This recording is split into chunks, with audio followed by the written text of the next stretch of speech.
Saya ulangi, untuk mendapatkan dukungan partai hingga 20%, pasangan capres-wapres memerlukan biaya yang sangat besar angkanya. Sampai dengan triliunan. Berdasarkan data 9 triliun. Karena tiap-tiap provinsi memerlukan 300 miliar.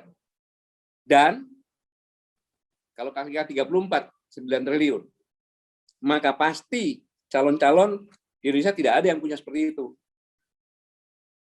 Kecuali oligarki.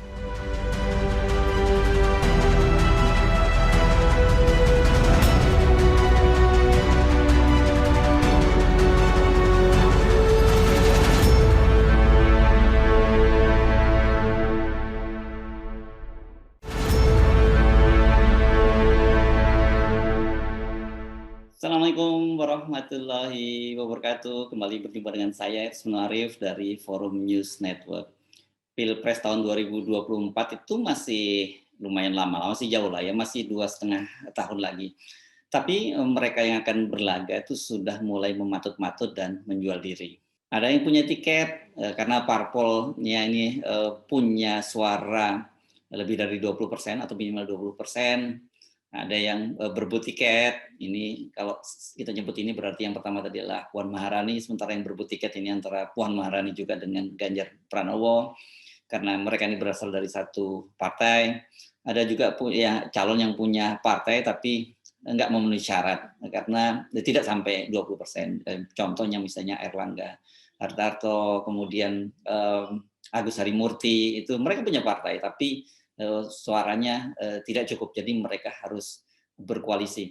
Nah, tapi ada juga nih calon-calon potensial yang sampai sekarang itu masih belum punya partai, namun publik berharap menjagokan mereka menjadi calon presiden. Siapa mereka ini? Tentu saja kita menyebut namanya adalah Gubernur DKI Jakarta Anies Baswedan dan juga mantan Panglima TNI Gatot Nurmantio. Oh, saya lupa tadi, ada satu calon lagi juga yang dia punya tiket tapi juga tidak mencukupi, harus koalisi, yakni Ketua Umum Partai Gerindra Prabowo Subianto. Ini sudah sudah bukan hat-trick lagi nih, dia pencalonan keempat nih. Tapi kalau nyapres dia baru yang ketiga.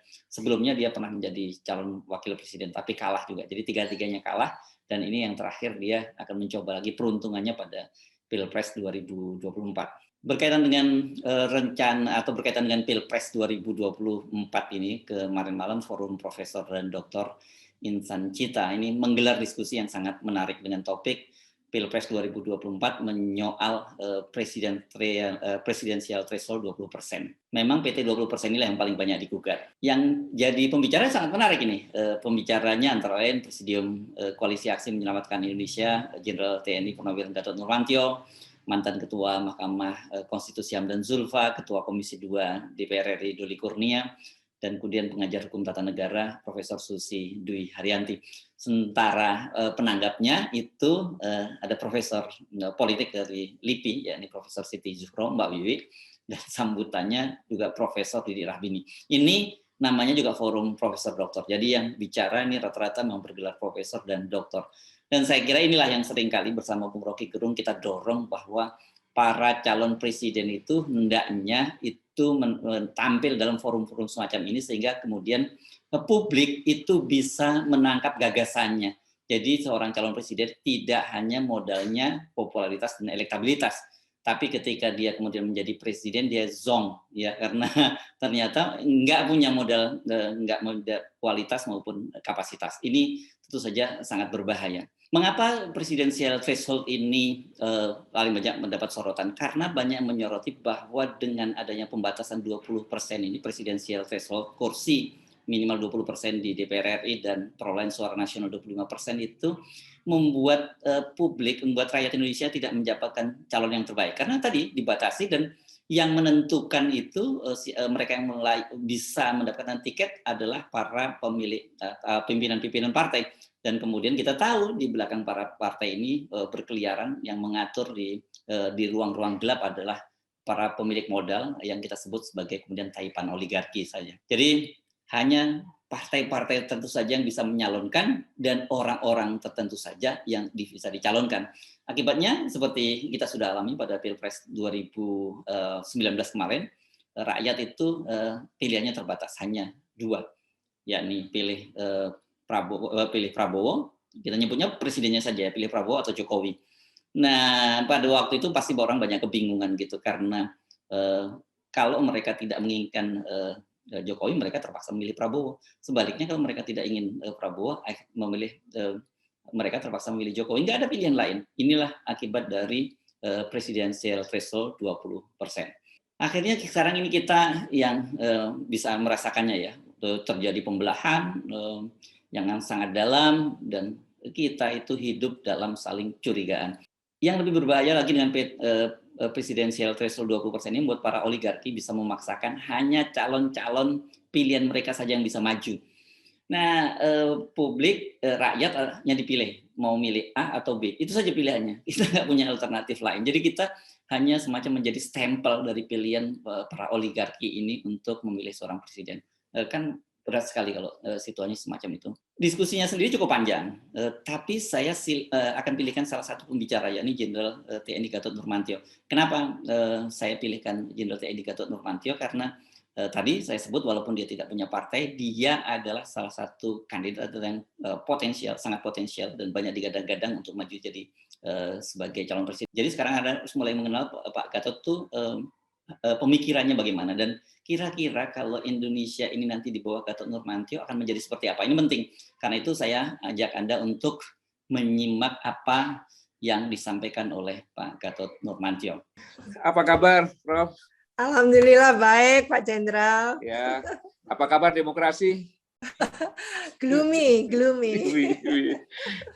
Baik, sebelum kita menilai sistem demokrasi sampaikan lagi, maka sebaiknya kita melihat dulu realitas hari ini sebagai hasil dari penerapan sistem demokrasi hari ini, di mana sama-sama kita ketahui bahwa batang tubuh Undang-Undang Dasar 1945 memuat bentuk negara Republik Indonesia dan sistem pemerintahan negara dengan pembagian kekuasaan, yaitu trias politika, yang mengatur peran dan kedudukan eksekutif, legislatif, dan yudikatif.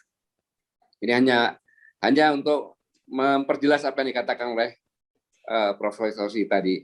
Dalam hal ini, keberadaan MPR menjadi unik karena merupakan perpaduan antara nilai-nilai lokal dengan demokrasi arah barat. Tampaknya founding father dan mother ini, daripada dikoreksi sama Prof. Siti lagi nanti.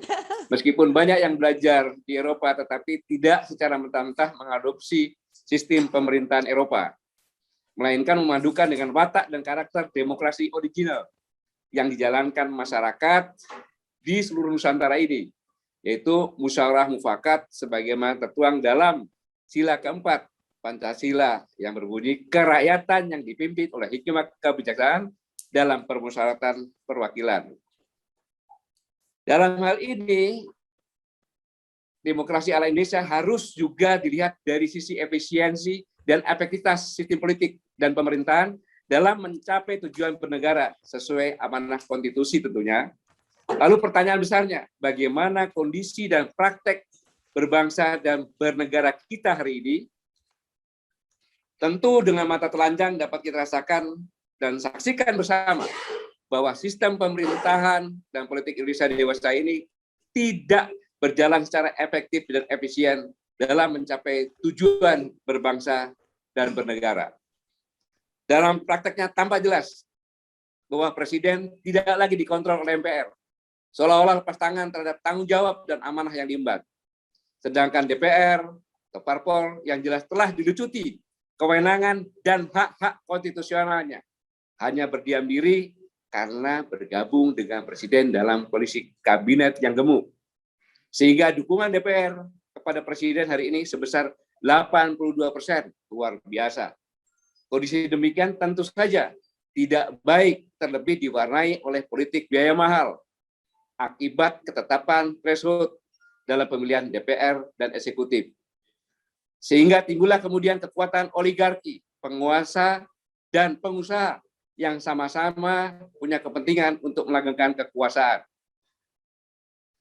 Jadi dapat disimpulkan sistem demokrasi Indonesia saat ini tidak efektif dalam mencapai cita-cita bernegara karena tidak cocok dengan sosiokultur dan alam pikir bangsa Indonesia yang sejati.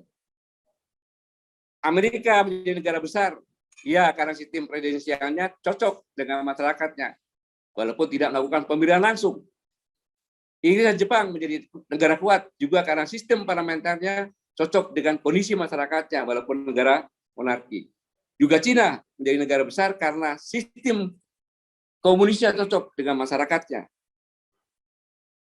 Nah, sedangkan tadi sudah jelaskan sama Profesor Siti bahwa Presidensial Threshold bertentangan dengan pasal 6A ayat 2 Undang-Undang Dasar 1945. Kalau dalam pasal 6A ayat 2 tersebut tidak ada syarat presiden threshold.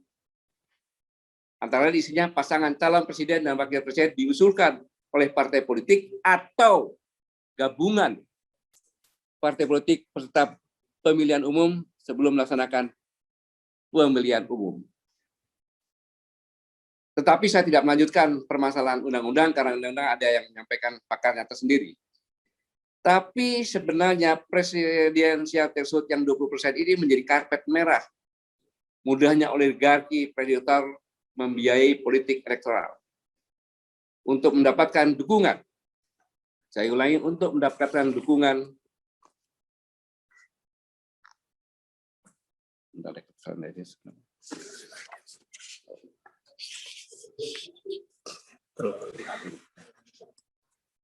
saya ulangi, untuk mendapatkan dukungan partai hingga 20%, pasangan capres-wapres memerlukan biaya yang sangat besar angkanya.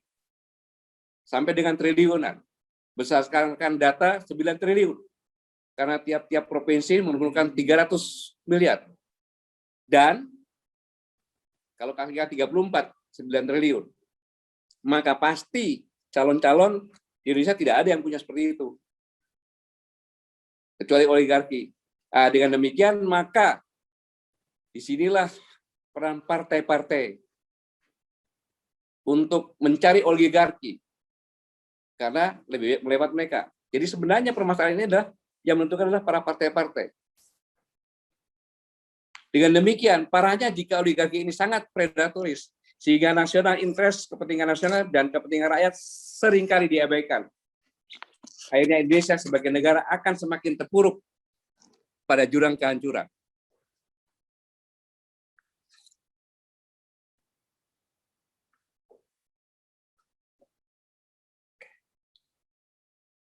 Selanjutnya, yang saya katakan apa kabar demokrasi? Mari kita cek. Apakah demokrasi ini di Indonesia benar-benar berfungsi? Kita lihat bahwa apakah Indonesia benar-benar berdemokrasi dengan benar?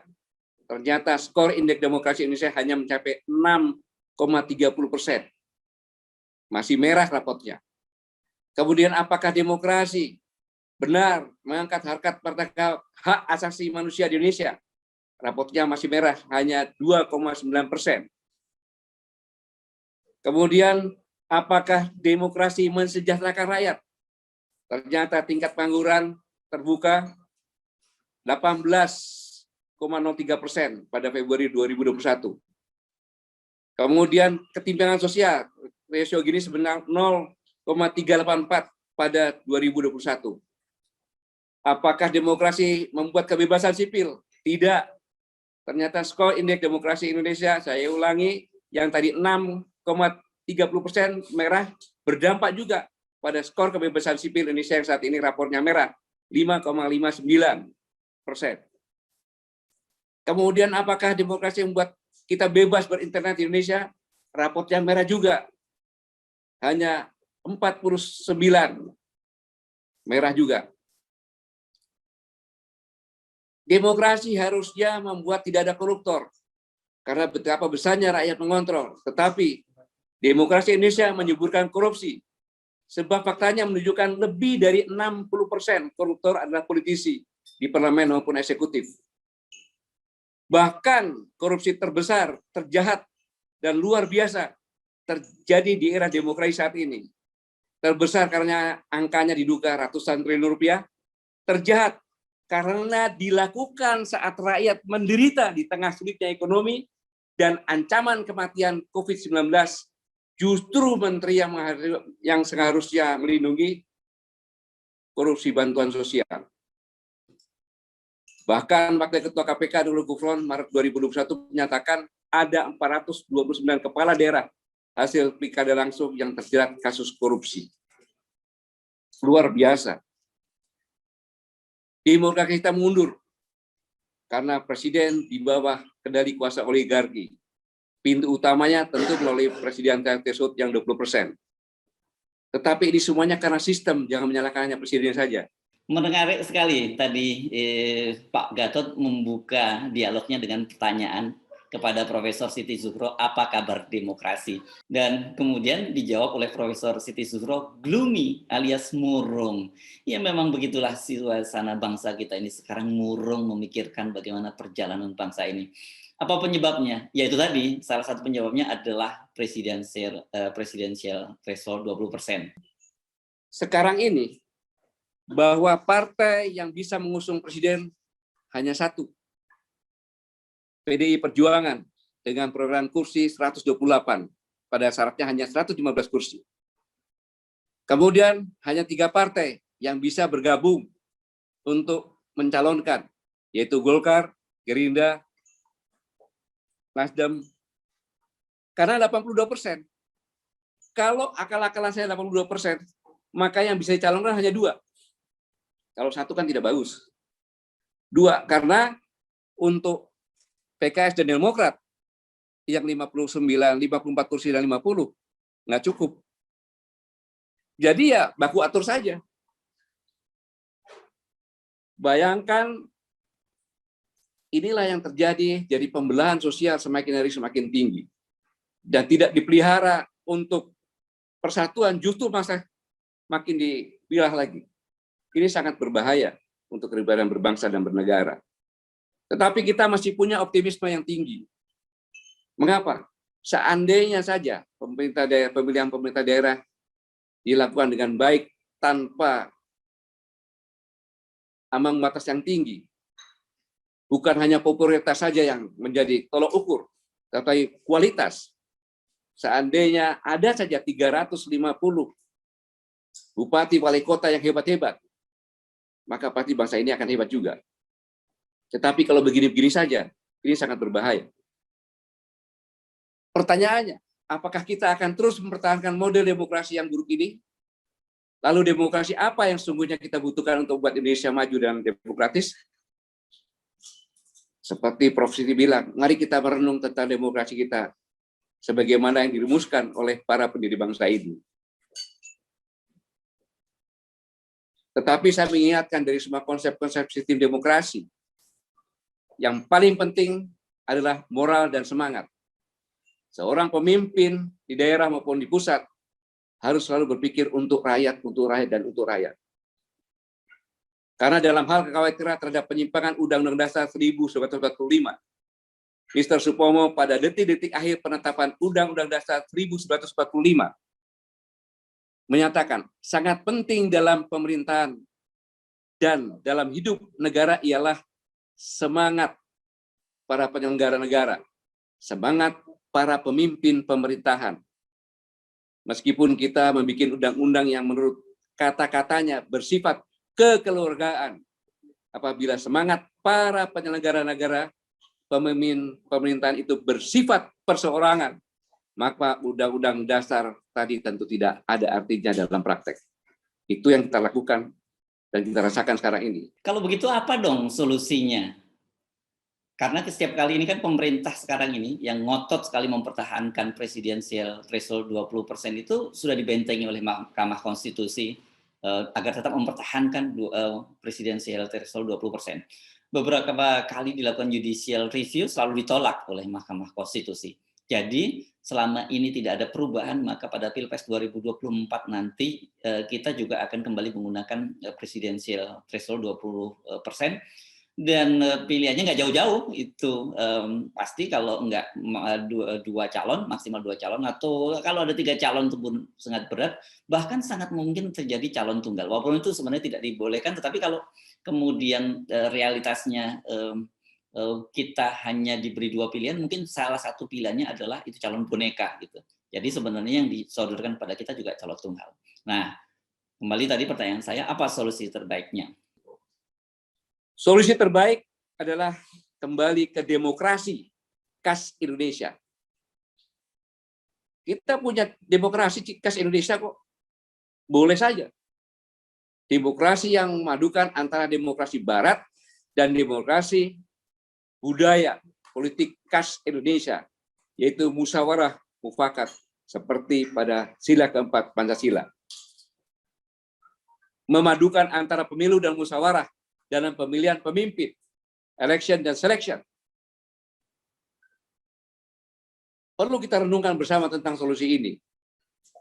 Pertanyaan berikutnya, apakah kita hendak melanjutkan trial and error ini dalam pengelolaan negara ini? Seperti yang Prof sampaikan tadi. Pada hematnya, hal demikian merupakan tindakan gegabah. Mendapat Prof, karena demi manuver para elit politik dan politisi akan dapat mengorbankan nasib bangsa dan negara Indonesia di masa yang akan datang. Ibarat kanker, stadium 1 dibiarkan, 2 dibiarkan, 3 ya. Oleh karena itu saya menyambut baik dan mendukung upaya serius untuk membuka ruang-ruang dialog seperti ini. Dan semoga bisa mencari jalan terbaik untuk menyelamatkan negara dan bangsa. Pada kesempatan ini saya ingin mengingatkan, ada 3 negara yang sangat luar biasa saat didirikan berpegang teguh dan dilandasi oleh suatu tujuan yang sangat besar dan mulia. Ketiga negara tersebut adalah yang pertama Amerika Serikat, di mana dideklarasikan pada 1776. Beserta dinamika undang-undangnya tentunya yang mencari yang tepat berhaluan liberalisme dan kapitalis telah menjadi negara adidaya di dunia. Yang kedua, Uni Republik Sosialis Soviet.